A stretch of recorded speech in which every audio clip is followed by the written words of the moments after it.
നമസ്കാരം. മലയാളി വാർത്തയിലേക്ക് സ്വാഗതം.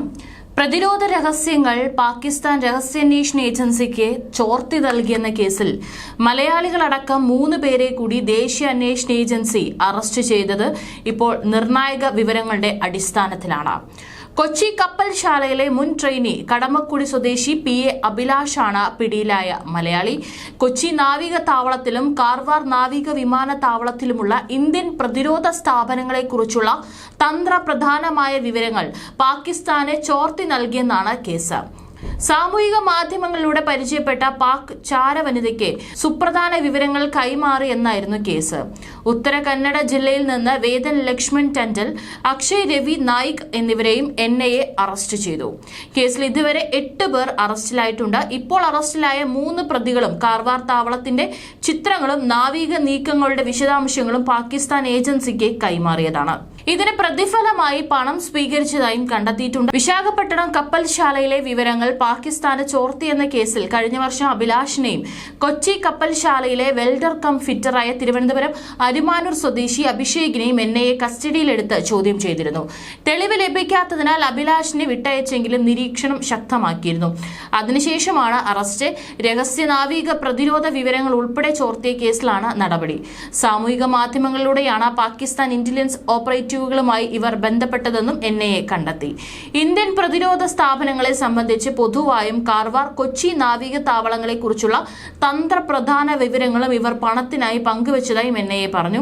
2021 ജാനുവരിയിൽ ആന്ധ്രാപ്രദേശിലെ കൗണ്ടർ ഇന്റലിജൻസ് സെൽ രജിസ്റ്റർ ചെയ്ത കേസ് 2023 ജൂണിൽ NIA ഏറ്റെടുത്തു.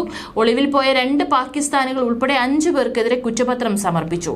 പാക് പൗരനായ മീർ ബാലജ് ഖാനും അറസ്റ്റിലായ ആകാശ് സോളങ്കിയും ചാരവൃത്തി റാക്കറ്റിൽ സജീവമായിരുന്നു. ഒളിവിൽ പോയ മറ്റൊരു PIO ആൽവൻ, മൻമോഹൻ സുരേന്ദ്ര പാണ്ഡെ, അമാൻ സലീം ഷെയ്ഖ് എന്നിവരുടെ പേരുകളും കുറ്റപത്രത്തിലുണ്ട്. 2024 ഓഗസ്റ്റിൽ നാവിക താവളത്തിലെ വിവര ചോർച്ചയെക്കുറിച്ചുള്ള അന്വേഷണത്തിന്റെ ഭാഗമായി ഹൈദരാബാദിൽ നിന്നും ബാംഗ്ലൂരിൽ നിന്നുള്ള NIA സംഘങ്ങൾ പ്രദേശം സന്ദർശിച്ചു.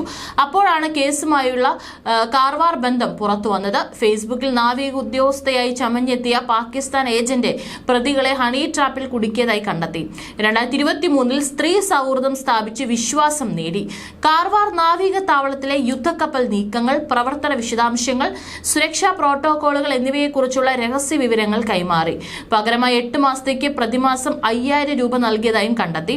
2023 വിശാഖപട്ടണത്ത് NIA അറസ്റ്റ് ചെയ്ത ദീപക്കും ഈ പ്രതികളും തമ്മിലുള്ള ബന്ധവും വ്യക്തമായി. ദീപക്കിനും കൂട്ടാളികൾക്കും ഫണ്ട് കൈമാറാൻ ഉപയോഗിച്ച അതേ ബാങ്ക് അക്കൗണ്ടാണ് വേദൻ ടണ്ടലിന്റെയും അക്ഷയ് നായിക്കിനും പണം നൽകാനും ഉപയോഗിച്ചത്.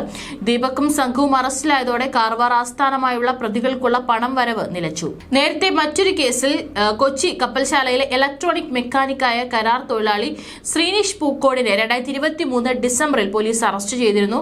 ഏഞ്ചൽ പായൽ എന്ന പേരിൽ ഫേസ്ബുക്ക് ചാറ്റിലൂടെയാണ് യുവതി വിവരങ്ങൾ ചോർത്തിയത്. തന്ത്രപ്രധാന വിവരങ്ങളും പ്രതിരോധ രഹസ്യങ്ങളും ചോർത്തുകയാണ് പാക് ലക്ഷ്യം. സമൂഹ മാധ്യമങ്ങളിൽ സ്ത്രീകളുടെ പേരിൽ വ്യാജ അക്കൗണ്ട് സൃഷ്ടിച്ചാണ് പ്രണയിക്കുന്നത്. ഏഞ്ചൽ പായൽ എന്ന പേരിലുള്ള സമൂഹ മാധ്യമ അക്കൗണ്ടിലേക്ക് ഇവർ വിവരം കൈമാറുകയായിരുന്നു. പായൽ, ഏഞ്ചൽ, ആരതി ശർമ്മ, മുക്ത മഹോദ, അതിഥി തിവാരി, ഹർലീന കൗർ, പ്രീതി, പൂനം ബജ്വ, സുനിത തുടങ്ങിയ വ്യാജ പേരുകളിൽ പ്രത്യക്ഷപ്പെട്ട സമൂഹ മാധ്യമ അക്കൗണ്ടുകളിൽ ചാറ്റ് ചെയ്ത ഉദ്യോഗസ്ഥരാണ് കെണിയിൽ വീണതെന്നും കണ്ടെത്തിയിട്ടുണ്ട്.